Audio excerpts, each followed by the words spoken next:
Okay students, good morning all of you. This is N.V. Ramanaya, Chemistry, working at Duppal Valsa. Today we are going to discuss about the lesson solid state. You know, matter is of three types. Any matter is of three types: solids, liquids and gaseous states. On basing the state of matter, matter can be divided into three parts: solids, liquids, gases. Already we have studied gaseous state and liquid state in our first year syllabus, you know pretty well. Now in second year syllabus we are going to discuss about the solid state. So what is a solid? Solid is a matter in which the constituent particles are bounded by strong force of attractions. Whereas you can see in gases, molecules are far from each other, and in liquids, molecules are close to each other, but there is no fixed order. But whereas in solids, constituent particles, that means ion, atoms, molecules, whatever the constituent particles, are closely packed one another. So this is about a solid. So what are the properties of solids? The properties of solids are, we know, every solid will have a definite shape. For example, this is solid. Its shape is fixed. It will not be changed. Inka change avadu. Alage the shape of the solid also definite, and it has a fixed mass and fixed volume.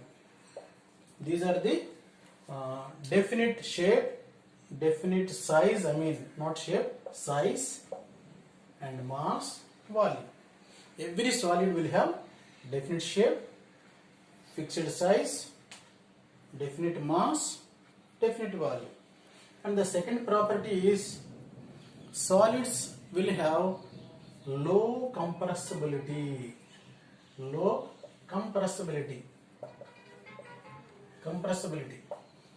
Solids will not compress it. For example, you take gas, it can be compressed, we know. Even liquids also, if we kept in fridge, that means if they subjected to freezing, they will be some compressed somehow. But whereas solids, already the constituent particles are bounded and fixed, so they cannot be compressed, and their compressibility is very, very, very low. And low diffusion. They cannot diffuse. They will not diffuse like gases or liquids. So the diffusion capacity of solids also low, and low flexibility also. Flexibility means changing the mean positions or changing the shape, size, whatever it is. So already we said they have definite shape, size, mass and volume. They will not be changed. So they are called low flexibility, and they have high melting and boiling points. Every solid, most of the solids will have high melting and boiling points. And last but not least, the conductance. They are very good conductors of both heat and electricity. These are the properties of solids. You know, we can compare the position of constituent particles in different states like a classroom. So if a teacher is present in the classroom, students will be like the constituents present in the solid, like fixed. Whereas in liquids, the constituent particles like the students when there is no teacher in the classroom, because every student will talk to one another and move here and there like that. In gaseous state, after long bell, the students like the constant particles of gases. So this is about the introduction of solid state and what is a solid and what are the properties of solids. Okay, simply write it down. We'll go to the next topic.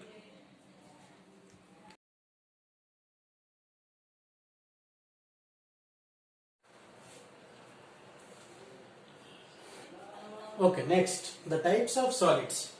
In types of solids, especially solids can be classified into two kinds: crystalline solids, amorphous solids. Amorphous means no form. No form means amorphous, like face powder. That is the example. Rubber, plastic, glass. These are the some examples of amorphous solids. So, in crystalline solids, amorphous solids, both are solids, even though they have many differences in properties. For example, the regular arrangement of constant particles. The regular arrangement of constant particles in crystalline solids, there is a long range order. That means long range order means like this. Molecules are orderly packed in a long range like this. Long range order. Wherever we see, the order is same. That is long range order. But whereas in amorphous solids, the regular arrangement of particles is not in long range, short range. Short range means like this.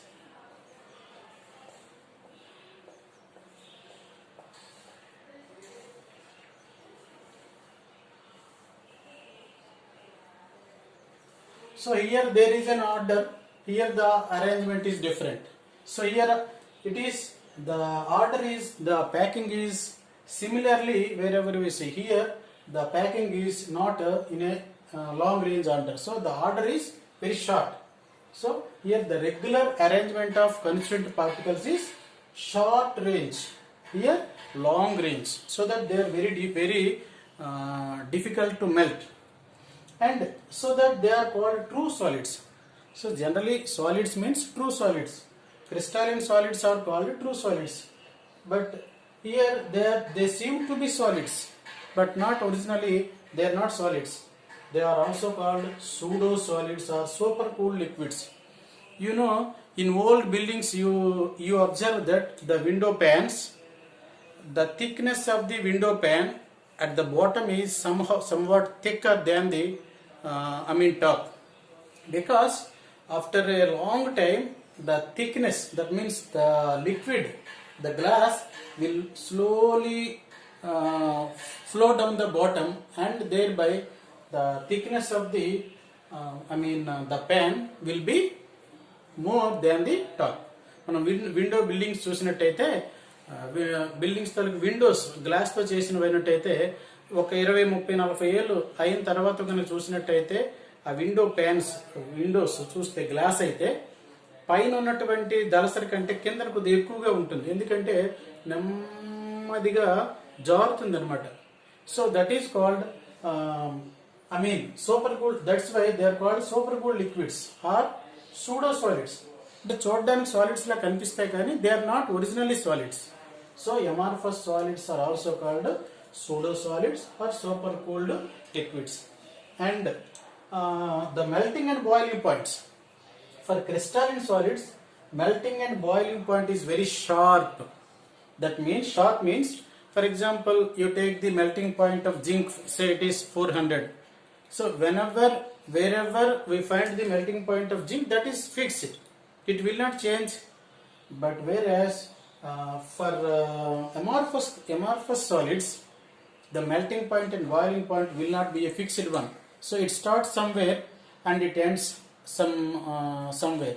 That means it may be from 100 to 200. This is an example only. Over a range, the melting and boiling points for amorphous solids is over a range. That means it's not a fixed one. That means, and very much important property of solids is anisotropic and isotropic. What do we mean anisotropic? Anisotropic means some physical properties like refractive index, density, like this. The physical properties are different in different directions. That means anisotropic means physical properties are different in different directions in crystalline solids. For example, you see here, if you see like this seems to be one way. If you see in this direction it looks in a different way.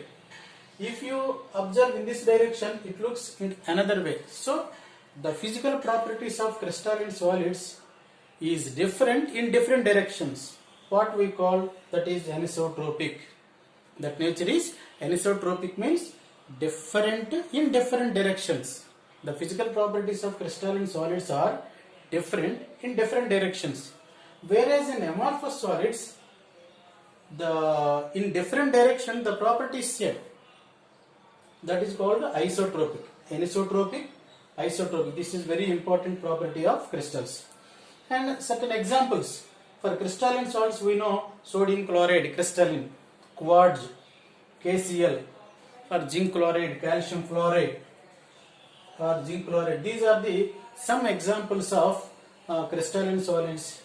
And amorphous solids examples: rubber, plastic, glass, like that. These are the some examples of amorphous solids. Out of all the properties is the different and important property of the solids is anisotropic and isotropic. Crystalline will have anisotropic, amorphous will have isotropic. I told you once again, I am telling once again, anisotropic means the physical properties of crystalline solids are different in different directions. In all directions the property or the physical properties are same for amorphous solids. These are the some types of solids. Okay, write down. Yes, sir. Okay, next. Already we studied types of solids, crystalline, amorphous.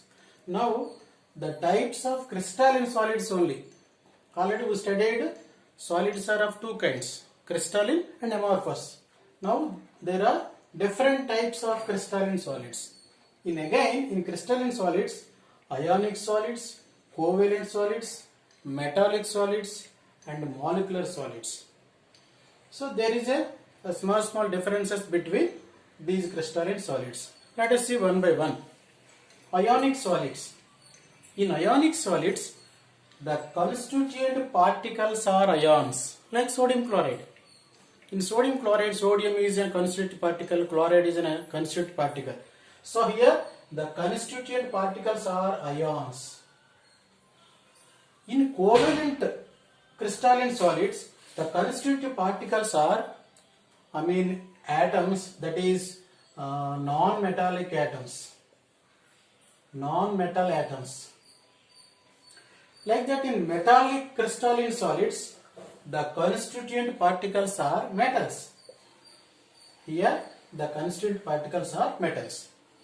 Likewise, in molecular solids, as the name implies, the constituent particles are molecules. Molecules like CO2, H2O, like that. So these are the crystalline solids constituent particles. Next comes to force of attractions acting between them. In ionic solids, as the name implies, ions, positively, negatively charged ions. Both the ions are attracted by electrostatic forces. So here electrostatic forces are operating. Electrostatic forces. Here in ionic crystalline solids, the force of attraction is electrostatic force. Here it is electrostatic force. Whereas in covalent crystalline solids, what is that? Covalent bond, simply. Here covalent bond is playing the force of attraction. In metallic crystalline solids, the force of attraction is metals. That means metal bond. That means here metallic bond. Metallic bond.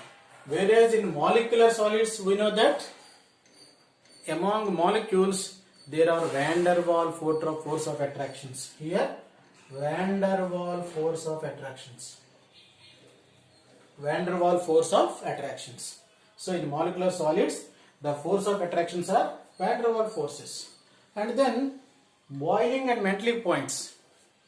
All the crystalline solids generally they will have high, but especially relatively ionic solids, in ionic solids melting and boiling points is somewhat high and cheppal. We can say that it is high. In covalent solids like diamond, silica, the boiling point is very high. Here we can say that very high, very high. In metallic solids also, in metals also, the boiling point is generally high. Already we discussed in the previous topic. In molecular solids, as the weak van der Waal forces between the molecule and molecule, the operating forces are very weak. So, the melting and boiling points are very low comparatively. And the important property of crystalline solids is conductance, conductivity or conductance. Already I told you, conductivity means passage of electricity or heat through them. Ionic solids, generally when they are in solid state, they are non-conductors. But when an ionic compound in molten state, if it is in molten state, they are good conductors. In molten state, they are good conductors. Covalent means they are very low, conductance is very low, because the covalent bond is operating between them. In metals, we know that there are kernel electrons. The outer electrons are responsible for the conductance of metals. So here also the conductance is high. Conductance of metallic crystallines is high. In molecular solids, almost very low. We can say that it is very low. And we will try to know some examples for each.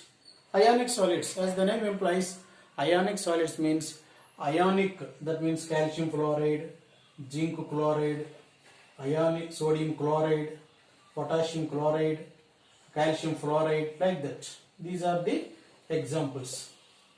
And covalent crystalline solids. In covalent crystalline solids means diamond. In diamond, carbon-carbon bond is there. Silica, Si, silicon and silicon. So these are the example for covalent compounds. In metallic compounds, directly metal, iron, zinc, mercury, these are the metal which are in crystalline state. The example for this is iron, zinc, metal, like that.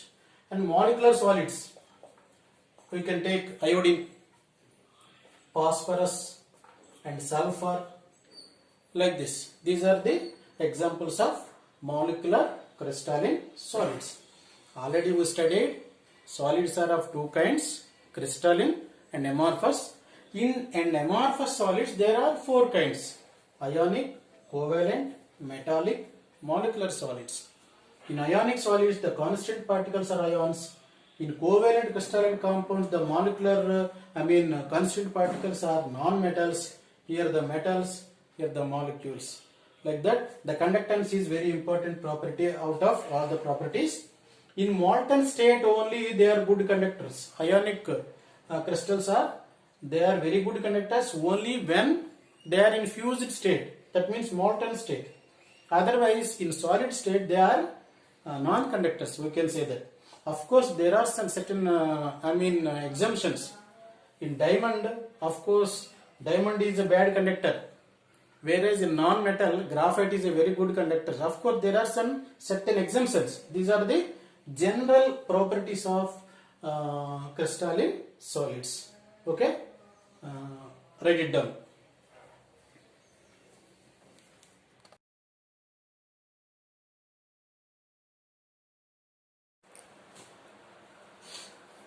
Okay, next.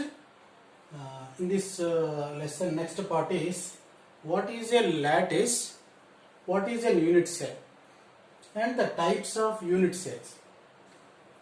Lattice is the regular arrangement of constituent particles in three-dimensional shape. that is called a lattice. So for example మనం ఒక గోడ కట్టామనుకోండి, గోడ కట్టినప్పుడు ఒక ఇటుక, పైన ఇటుక, క్రిందన ఒక ఇటుక, ఈ ఇటువైపు లెఫ్ట్ సైడ్ ఒక ఇటుక, రైట్ సైడ్ ఒక ఇటుక, ముందుకు ఒక ఇటుక, వెనక వైపు ఒక ఇటుక, ఇలా చూస్తే టోటల్గా ఈ గోడ అంతా ఏమవుతుందంటే లాటిస్ అవుతుంది. అందులో ఒక్క బ్రిక్ అన్నది యూనిట్ సెల్ అవుతుంది. So lattice is a regular arrangement of constituent particles in three dimensional. In three dimensional, that shape is called lattice. So generally, constituent particles we consider it is a spherical. We consider the constituent particle is a spherical. But when we draw the diagrams of a crystal lattice, we write the only a center point. That is what we call lattice point. So మనం ఒక లడ్డూని పేర్చాము, ఒక వరుసలో పేర్చామనుకోండి, ఒక ప్యాకెట్లో పై ఇది first వరుస అంటే ఇక్కడ ఈ పాయింట్ ఏంటంటే సెంటర్ పాయింట్ అనుకుంటే, ఇది ఒక లడ్డు, ఇది ఒక లడ్డు, ఇది ఒక లడ్డు ఇలా అనుకుంటే, రెండో లడ్డు పేర్చినప్పుడు ఏం చేస్తాం, ఆ రెండింటి మధ్యలో పెడతాం, ఆ నెక్స్ట్ ఆరున్నిటికి మధ్యలో మరో లడ్డు పెడతాం, ఇలా పేర్చుకుంటూ పోతాం. ఇది first line, second line, third line, fourth line and so on. ఇలా పేర్చుకుంటూ పోయినప్పుడు మన టోటల్గా మొత్తం స్ట్రక్చర్ ఏమంటామంటే లాటిస్ అంటాం. అందులో ఒక్కదాన్ని లాటిస్ పాయింట్ అంటాం. ఇందులో ఏదో ఒకదాన్ని తీసుకున్నట్టయితే లాటిస్ పాయింట్ అంటాం. The total 3 dimensional arrangement is called a lattice. Then what is a unit cell? So what is a lattice? This is the regular arrangement of constituent particles in 3 dimensional. So that is called a lattice. And the unit cell is the smallest portion of the total crystal lattice, which can generate by repeating that smallest part. So the smallest repeating unit in the crystal is called unit cell. So let us draw the diagram of unit cell. Just you join these two and these two. Likewise,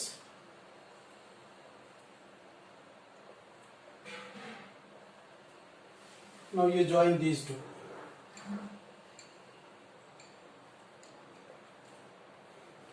Now just you extend this.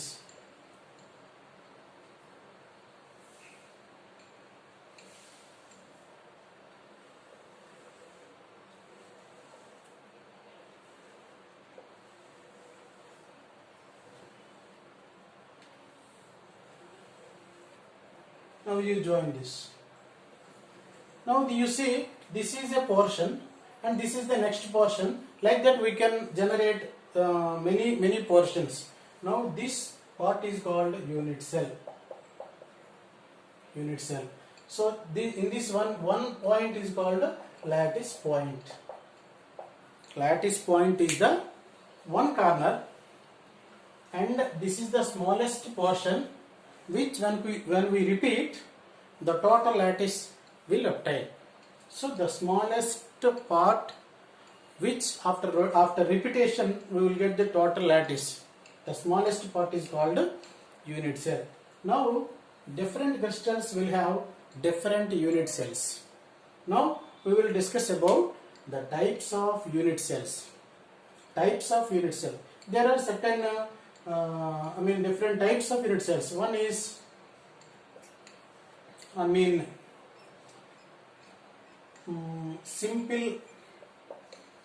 simple cube, that is a primitive unit cell.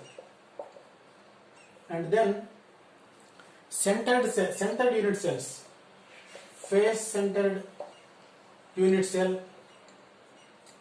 and body centered unit cell, body centered BCC, we call it as body centered cubic. And then end centered cube. So the cubes can be again divided into 3 types. The crystalline cubes, lattice, can be divided into 3 parts: simple cube, face centered cube, body centered cube and centered cube. In each cube the unit cell is different. In that the lattice points, that means atoms also different. In simple cube, just we can draw the simple cube like this.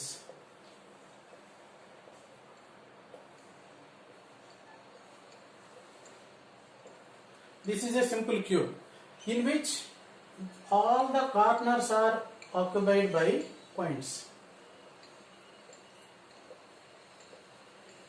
This is a simple cube.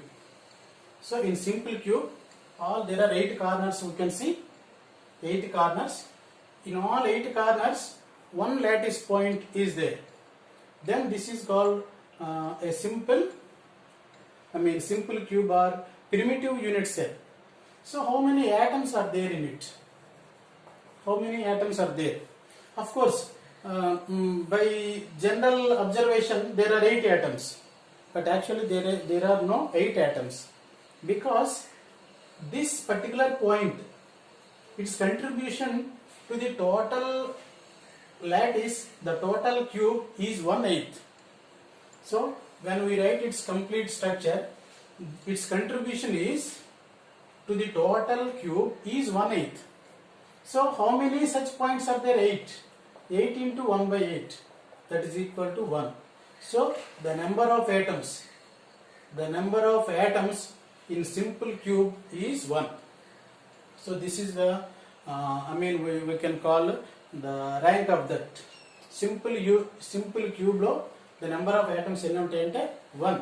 Of course we are seeing only 8 atoms, but 8 are occupied by 8 corners. Each corner's contribution is 1/8. So 8 into 1/8 equal to 1. Like that, face-centered cubic lattice.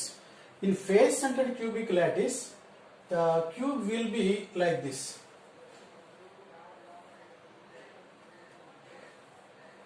If we draw the cube like this,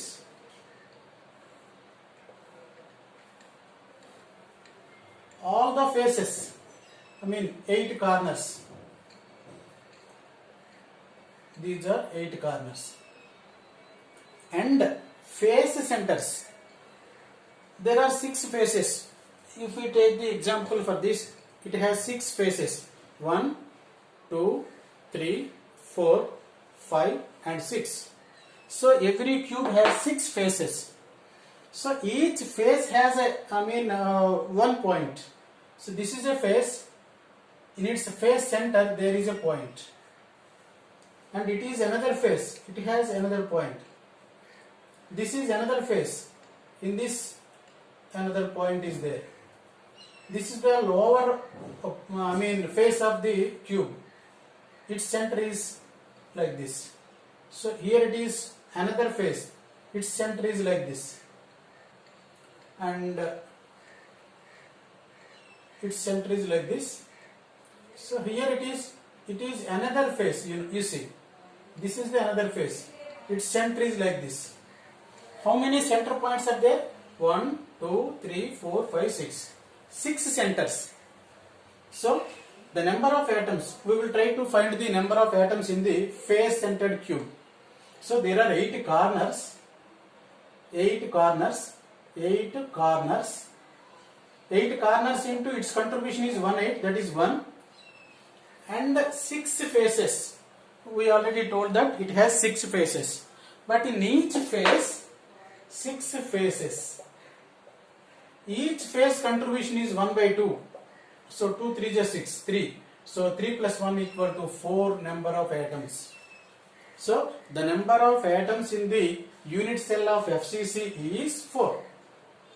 So here what is half?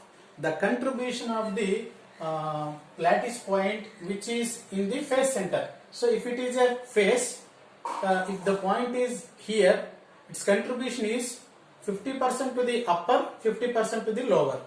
So its contribution to the cube is half. So 6 faces into half, that is equal to 3. Like that, body centered cube. So in body centered cube, as the name implies, cube will be like this.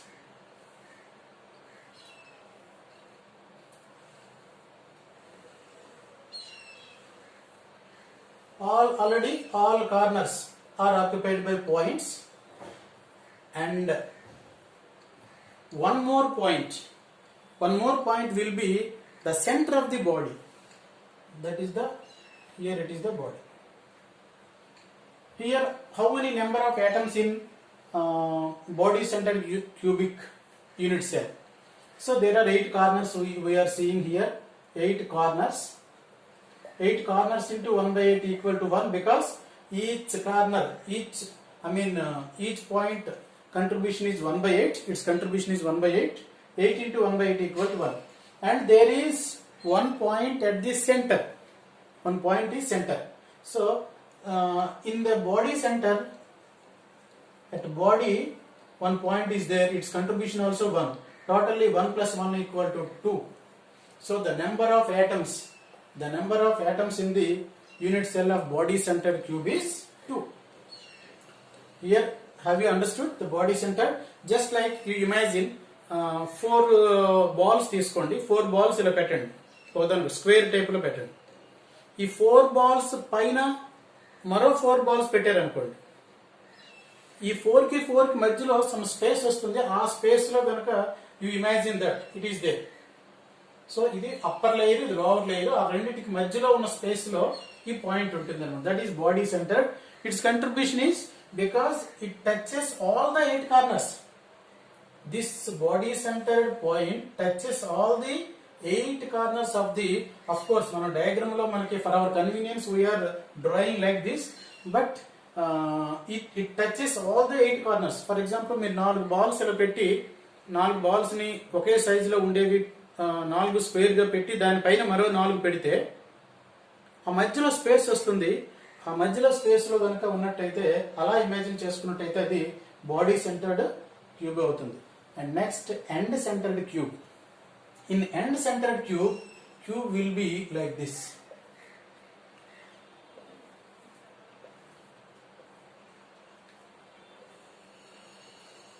Already 8 corners are occupied by 8 points. And end centered, both the ends are, both the end, this is one end of the, this is one end. So its center is one point, its center is another point. So these two are end points. So now, how many atoms are there? Effective atoms are there. How many effective atoms are there? Here number of atoms, the word number of atoms can be also known as effective number of atoms. Here 8 corners.